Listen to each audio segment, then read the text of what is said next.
told your friend you're not okay? And tell me what's wrong and why you never said you felt that way. And guess you're trying to stay strong and fake a smile until I look away. But I've known you too long, it hurts to watch your blue eyes fade to gray as you fade away, until I look away. But I've known you too long, it hurts to watch your blue eyes fade to gray.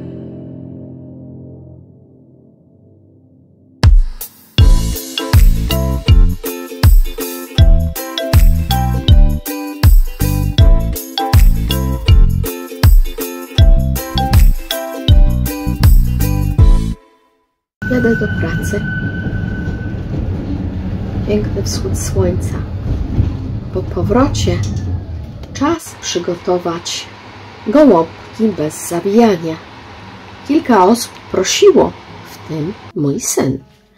Kapustę obgotowuję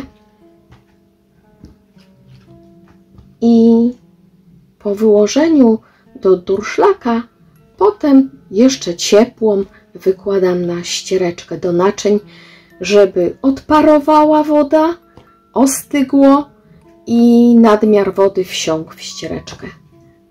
Kiedy kapusta stygnie, gotuję ryż, siekam cebulkę, którą podsmażam na szklisto.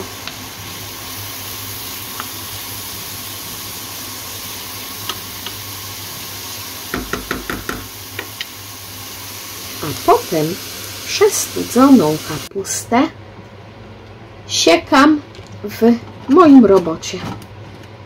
Powiem Wam, że mam go od kilku lat, ale w porównaniu do mojego starego sprzed 30 lat Philipsa, to ta Kasia Plus się chowa. Może kiedyś nakręcę Wam wady i zalety, ale może lepiej nie. Na pewno przyspiesza pracę, ale nie wszystko jest zrobione w nim perfekt. Niektóre rzeczy wkurzają i nie działają, już trudno. I teraz zapchałam i dopchałam za dużo, musiałam wyjąć, więc teraz wkładam mniejsze ilości kapusty. Niektórzy kapustę szatkują świeżą, solą i odsączają i potem dodają. Ja wolę, wiecie, kapusta jest twardsza, miększa, ja wolę ją zawsze podgotować, też żołądek mniej boli. No i tutaj mój sposób na odciskanie. Taką zszatkowaną kapustę wkładam do ściereczki do wycierania naczyń lnianej i wyciskam mocno, tak przekręcając, wyciskam, jak widzicie, z całej siły, bo tej wody dosyć jest. Im lepiej odciśniemy, tym mniej jajek, trwalszy będzie ten nasz farsz do gołąbków, tak? Wydaje się, że już nie ma, ale jeszcze dociskam i jeszcze coś tam kapie.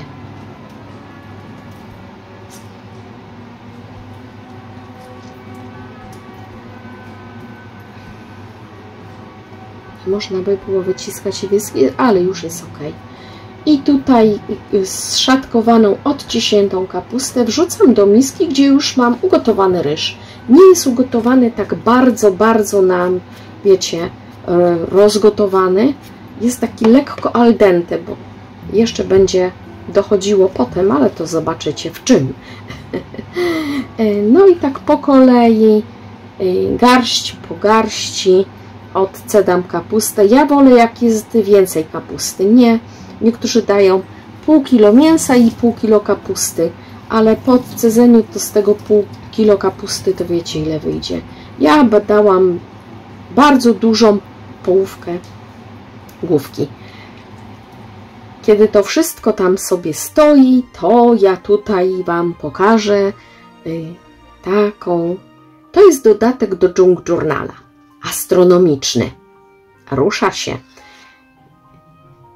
Wykonałam na podstawie tutorialu i będziecie mieli w opisie link.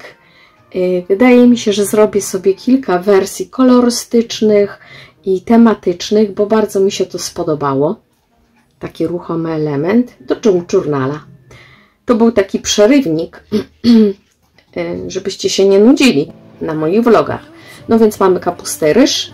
Tutaj dodałam już mięso, 2 jajka, podsmażoną cebulkę. Tak, pokazuję, że teraz trzeba tak pomieszać. Przyprawy, sól, pieprz, paprykę ostrą i paprykę słodką. Tak wygląda farsz już wymieszany. I zobaczcie, formuję w rękach, nie dodaję tutaj żadnej bułki, żadnej kaszki, niczego więcej. 2 jajka na całą taką michę mi wystarczyło. Klei się wyśmienicie.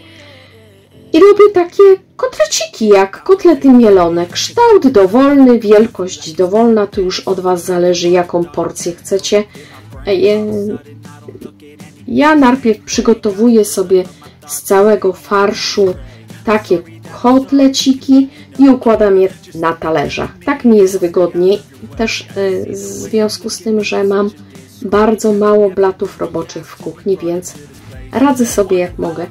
Tu są właśnie już zrobione kotleciki. Oczywiście przepis będziecie mieli. W opisie do filmu będzie link gotowy do wydrukowania z mojego dysku Google. No i tutaj smażę na oleju z obydwu stron. No tak trochę podsmażam na złocisty kolor. Jadę na 2 patelnie, tak. Jest szybciej. W tym czasie, kiedy kończą się smażyć już ostatnie kotleciki, to ja tutaj robię sobie sos do tych gołąbków. Więc cały taki kartonik sosu pomidorowego tomato z włoskiej firmy, bo go lubię, jest gęsty, fajny. Do tego, i dolewam zawsze do tego pudełeczka trochę wody i wypłukuję, bo wiecie, zawsze coś zostanie, a szkoda. Teraz gęsty przecier pomidorowy ze słoiczka też ląduje tutaj.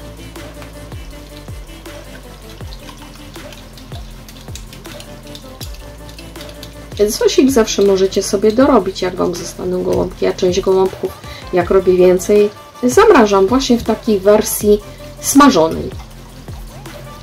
To do słoiczka też dodałam wody trochę, żeby wypłukać cały przecier pomidorowy. Dosypuję teraz ostrej papryki, słodkiej papryki, bo lubię wędzoną. O, tu jest słodziutką. Czasem kary trochę, w zależności wiecie co. I na pewno tu musi wylądować bazylia. Pomidory kochają bazylię, więc dodajemy bazylię. Nie widać będzie na filmiku, dodałam jeszcze 2 łyżki sosu sojowego ciemnego i trochę soli. I cukier, troszeczkę cukru, bo pomidory też lubią cukier, są kwaśne, więc cukier. O, jest sól. I to wszystko, ten sosik musi się chwilę podgotować, tak? Czyli go sobie zostawiamy na małym ogniu i niech te wszystkie składniki się razem połączą. No i tu jest cukier, tak jak już wspomniałam.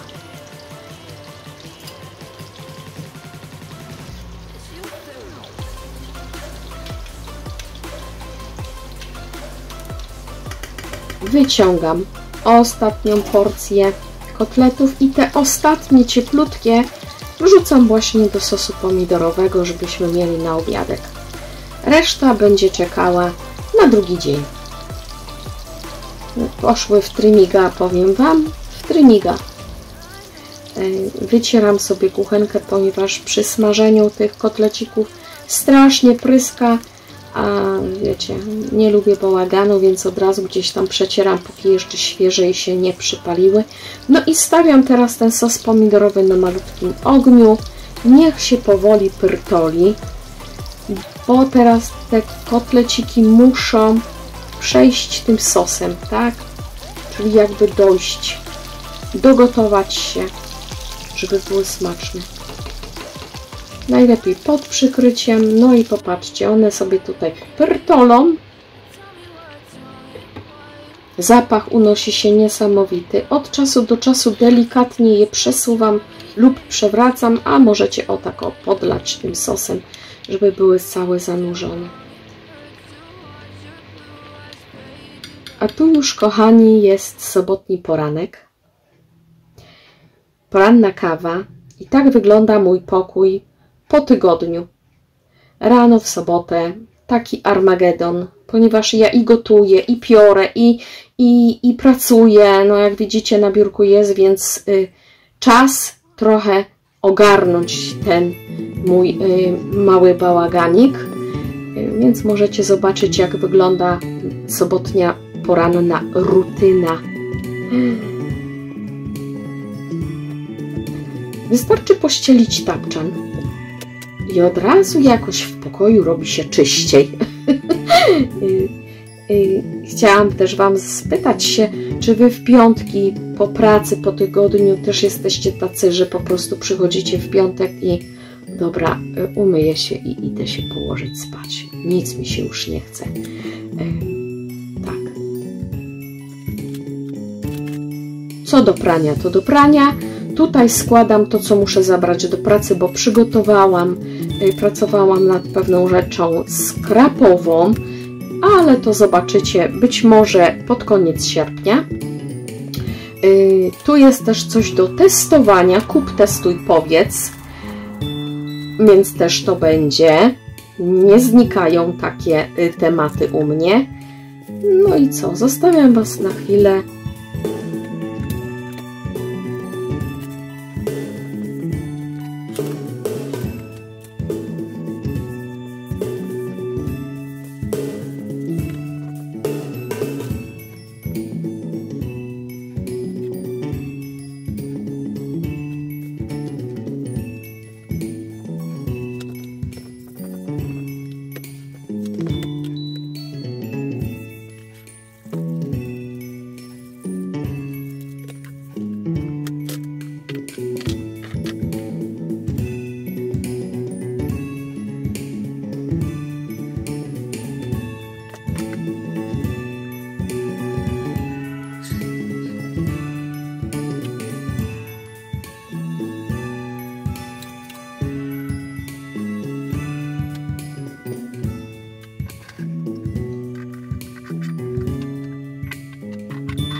A coś tam podyndało. Mój nowy zakup, ale o tym dyndadełku kiedy indziej. No i co, zostaje mi posprzątać podłogę. Najlepszy zakup za 15 zł. Szczotka mała ze stojącą szufeleczką. Żaden pionowy odkurzacz tak nie posprząta jak ja. No i tak mniej więcej prezentuje się pokój. Było oczywiście też mopowanie, tylko to tak szybko poszło. A tutaj wskoczyłam na chwilę do łazienki, ponieważ tak, też w sobotę zazwyczaj pranie ręczników, ścierek, tych wiecie, do mycia, do sprzątania, układanie prania. Już tutaj Wam nie pokazywałam, bo po co.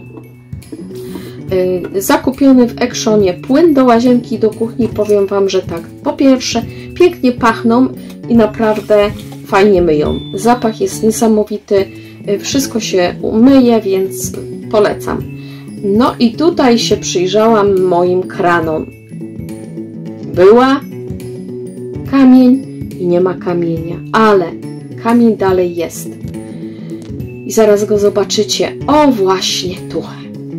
I zaczęłam z nim walczyć, ale jeszcze muszę trochę powalczyć. To też kupiony od kamieniacz w Action i muszę Wam powiedzieć, że też się sprawia dobrze. Tutaj trzymałam trochę pod gumką namoczone, ale muszę jeszcze to doczyścić, ponieważ wiecie, tak codziennie się nie patrzy na to, to nie widać. No i co? Popołudnie w sobotę czas przygotować coś słodkiego na weekend. I bardzo Wam polecam ten przepis. Też oczywiście w opisie będziecie mieli, jak to zrobić.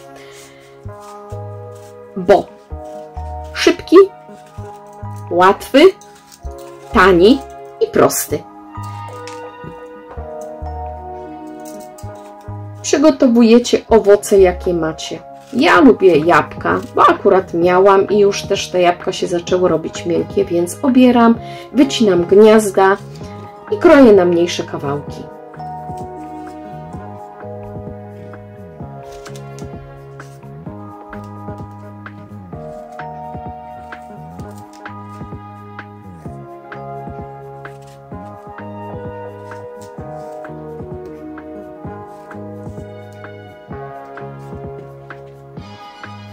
I jabłka pokrojone. Czas przygotować ciasto. Oczywiście gotowe ciasto francuskie, bo kto by bawił się, to nie jest wcale tak łatwo zrobić ciasto francuskie, więc ja jestem kobieta pracująca, idę na łatwiznę. Więc ciasto francuskie, ale zanim zrobię z niego, to je jeszcze trochę przygotowuję, czyli trochę podsypuję mąką i jeszcze rozwałkowuję je na takie cieńsze. Można je poskładać i jeszcze raz rozwałkować, ale wystarczy jak rozwałkujemy je trochę.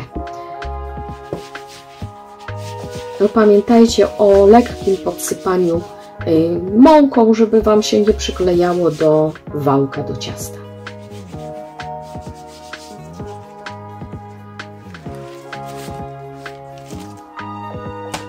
Osmarowane z jednej strony mąką, przewróciłam i teraz wałkuję. No i nie za mało tutaj mąki dałam i widzicie, trochę mi się skleja, ale poradziłam sobie. I teraz tak, ten pergamin, który był w zawinięte ciasto francuskie, tym gotowym, używam do pieczenia. Teraz możecie zobaczyć, biorę sobie małą blaszkę i nie patrzcie się, bo ta blaszka no, wygląda jak wygląda, bo się piecze codziennie prawie w niej, więc co? No, nie będę codziennie szorowała. Położyłam właśnie pergamin na tą blaszkę z tego ciasta i teraz kroję na kwadraty. To już Wasza inwencja, jak pokroicie. Ja zazwyczaj kroję w kwadraciki takie, mniej więcej równe.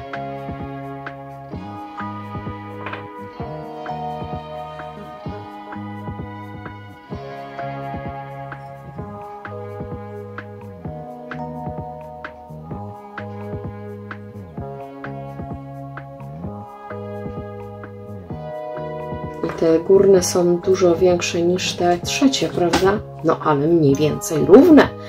No i mam drzem, owoce leśne, więc stwierdziłam, że dodam trochę więcej smaku.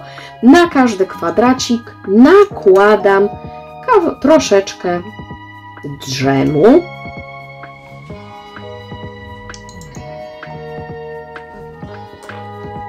I teraz do każdego kawałeczka ciasta posmarowanego drzemem układam kawałki jabłuszka. Nie dodaję żadnego cukru, już nic nie potrzeba. Tu już jest sama słodycz.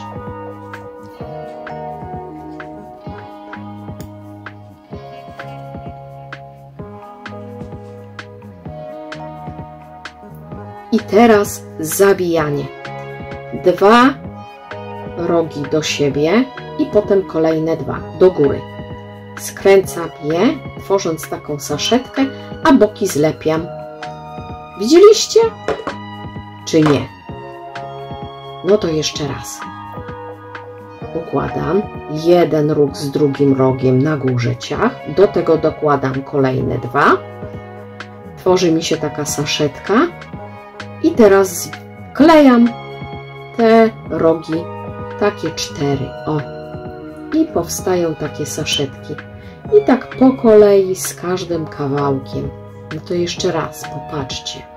Do góry, do góry, do góry. Zwinąć i skleić. I proszę, jak ładnie.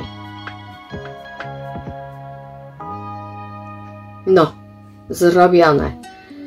To teraz każdą saszetkę smarujemy rozbełtanym jajkiem.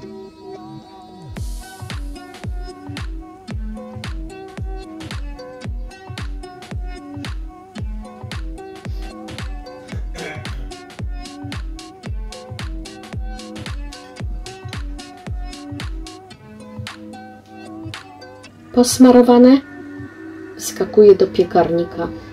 Powiem Wam, że się męczyliśmy w niedzielę, bo bardzo chcieliśmy wyjąć tą szybę jedną, żeby umyć między szybami piekarnik. I okazuje się, że wszystko rozkręciliśmy, a u mnie się szyba nie wyjmuje. Więc jakoś tam popsikałam do środka, no ale niewiele to dało. Ustawiamy piekarnik na 200 stopni, góra i dół. I piekę tak około pół godziny. Tutaj coś tam wycieknie, ale się tym nie przejmujcie, bo cała słodycz tak zostanie. Tak wyglądają upieczone saszetki francuskie z jabłkami. Teraz jeszcze warto je posypać cukrem pudrem. Ja mam cukier puder oszukany, to znaczy się zmielony, cukier kryształ. Kurde, lepiej im się mieliło w tym młynku starym do kawy. W robocie to się tak nie mieli. No ale posypujemy. Lekko posypane. Przekładamy jeszcze właśnie ciepłe, żeby ostygły już na talerzu.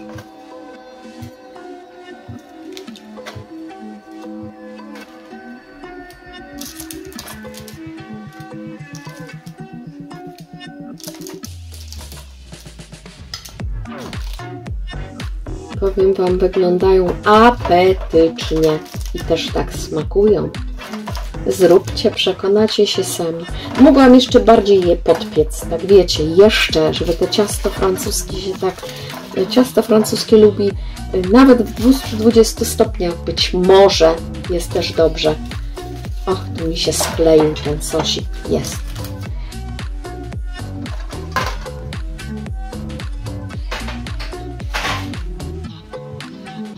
No i tak wyglądają moje ciasteczka.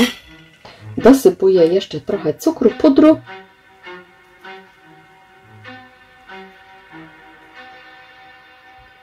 I nie będę jeść, nie. Odkładam jeszcze na bok, żeby się dobrze ostudziły.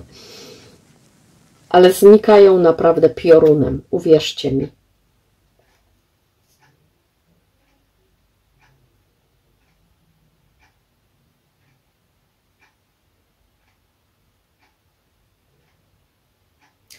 Czas wrócić do naszych gołąbków, bo już o nich zapomnieliście. Mój suszony koper. Cieszę się, że mój przepis na suszenie podłapaliście. Suszę. Mam już wysuszone 2 pęczki. Koper musi być. Dodaje ten aromat, smak. Zobaczcie, szkoda, że Wy nie możecie powąchać tego. Ach, zmieniły się u mnie półki. Ciekawe, kto zauważył z poprzednimi vlogami, a z tym, co tu się zmieniło. Ha, ha, ha. Ciekawe, czy będzie ktoś spostrzegawczy. No i tak wygląda podane gołąbki z moim pieczonym chlebem. No jak żeby inaczej. Piekę chleb 2 razy w tygodniu. Czasem na weekend piekę bułeczki. A teraz czas na coś specjalnego. Bardzo pragnę przybliżyć Wam Wrocław. Miasto, w którym mieszkam od 38 lat. Tak, jestem tak zwanym słoikiem. I tak, jeździłam pociągami do rodziców po Wałówkę, również w słoikach, bo plastików wtedy chyba jeszcze nie było, lub ja nie pamiętam. Chcę Wam pokazać Wrocław, nie ten turystyczny, chociaż taki pewnie też będzie. Chcę Wam pokazać mój Wrocław. Wrocław piękny, ale czasami i brzydki, ponury. Miejsca oddalone od tras turystycznych wycieczek. Wrocław z historią. A naszą przygodę z Wrocławiem chcę zacząć od prezentacji Wam wrocławskich dworców PKP, bo kilka perełek na pewno w tym mieście się znajdzie. A zaczniemy od tych dworców, które mam najbliżej. Dziś dworzec PKP Wrocław-Kuźniki. znajdujący się przy ulicy Metalowców. Mam do niego najbliżej. Znajduje się tuż obok mojego domu.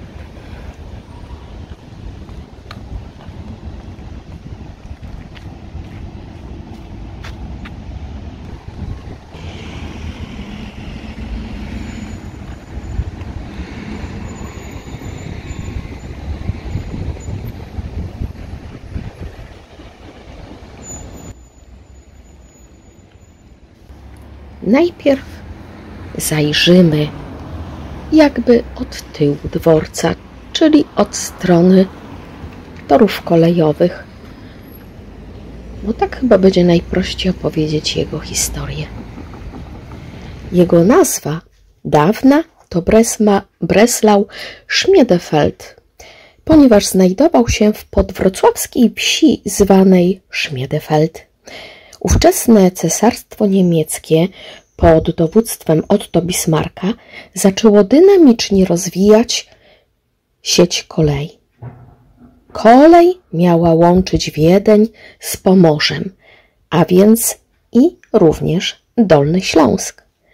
Plany rozbudowy realizowało Towarzystwo Kolei Wrocławsko-Świdnicko-Świebodzickiej, które budowało między innymi linię nadodrzańską. Dlaczego akurat wybrano tę wieś, obecne Kuźniki? Tutaj aż do czasów II wojny światowej istniała fabryka parowozów wąskotorowych Feldbach und Lokomotivfabrik Smoszewer, przemianowana później na fabrykę Budysz. Kuźniki włączono do miasta Wrocławia dopiero w roku 1928. Dworzec w 2010 roku przeszedł remont kapitalny. Dzisiaj z tego dworca PKP Kuźniki korzysta dziennie około 200 osób. Możemy stąd dojechać do Wołowa, Ścinawy, Głogowa, Zielonej Góry oraz do dworca głównego. Jest to dworzec w kategorii dworców PKP aglomeracyjny, czyli taki, który obsługuje codzienny ruch lokalny oddalony od centrum dużego miasta nie o więcej niż 50 km i nie przewiduje się w nim żadnych funkcji komercyjnych. Ale jak mogliście zauważyć, o właśnie, tu pod tymi zielonymi podcieniami była kiedyś kwiaciarnia, a tuż obok pizzeria Barizona. Teraz to jest chyba Kuźnia Smaku, ta pizzeria. Więc sama chciałam tutaj wynająć pomieszczenia na moją działalność gospodarczą, jednak nie było ono dostosowane do moich potrzeb. Tak w ogóle to o Kuźnikach, czyli tej dzielnicy, na której jest dworzec kolejowy, pierwsza wzmianka była w 1288, ale to już może materiał na inny film.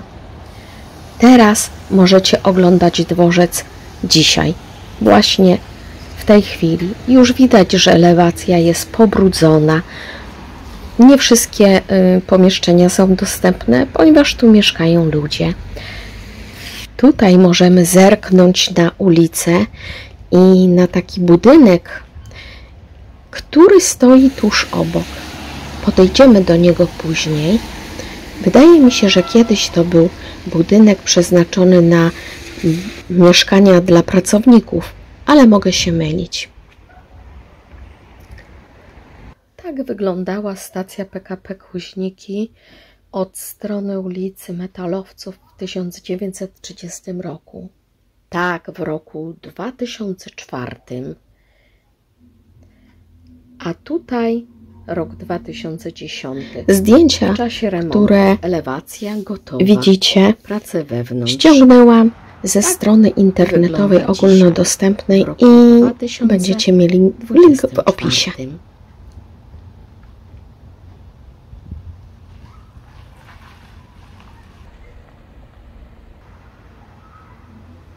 Jak widać, już jest trochę pobrudzony. A tutaj widok od strony podwórka.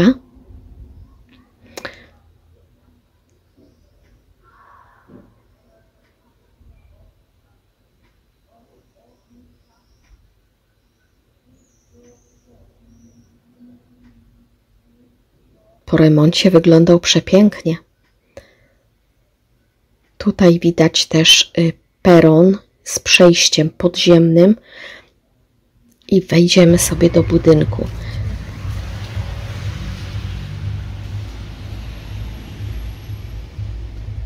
Tutaj na lewo jest poczekalnia, ale nie chciałam przeszkadzać i nakręcać, ponieważ siedzieli tam ludzie. Na prawo jest właśnie przejście na peron i muszę Wam powiedzieć, że wygląda obskurnie. Tak, to jest dla wózków, dla matek z dziećmi wózku, dla osób z niepełnosprawnością. Super. I zobaczcie, co się dzieje. Pierwsza lepsza ulewa i przejście jest zalane. No, suchą stopą to Wy tędy nie przejdziecie. Dużo tędy przejeżdża pociągów towarowych. Słyszę je w nocy, ale już się przyzwyczaiłam.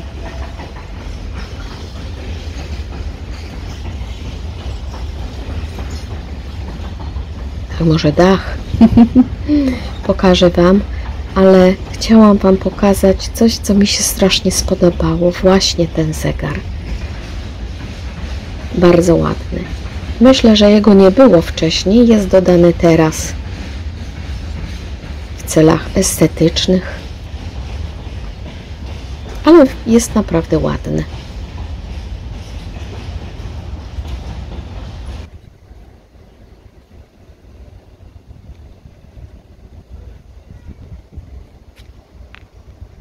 No i tak prezentuje się jakby podwórko, czyli teren, z którego możemy przejść na perony.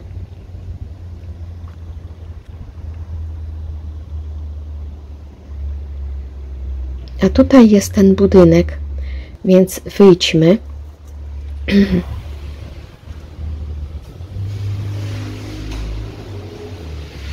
I zobaczcie. Myślę, że tutaj też mieszkają ludzie, chociaż nie chodzę tędy często, ale chciałam, żebyście zwrócili uwagę na firanki w oknach. Ja zrobię tutaj wolniej. Taki. I to są firanki, które pamiętają takie szydełkowe, klockowe, nie wiem, pamiętacie? Taka siateczka i na niej niestkany wzór. Przepiękny, no widać po oknach, że to jest zaniedbane. No i jest tutaj podwórko, jakiś budynek gospodarczy i wejście z boku, więc wydaje mi się, że tutaj mieszkają ludzie, ale nie jestem pewna. To jest teren PKP, więc nie chciałam grzebać się i wchodzić. No więc to jest tuż po remoncie, ładny, czyściutki, bajkowy. Ta wieżyczka jest cudna. To tyle na dzisiaj. Dziękuję, że kolejny tydzień spędziliście ze mną. Zapraszam Was za tydzień. Trzymajcie się cieplutko i pa, pa, pa.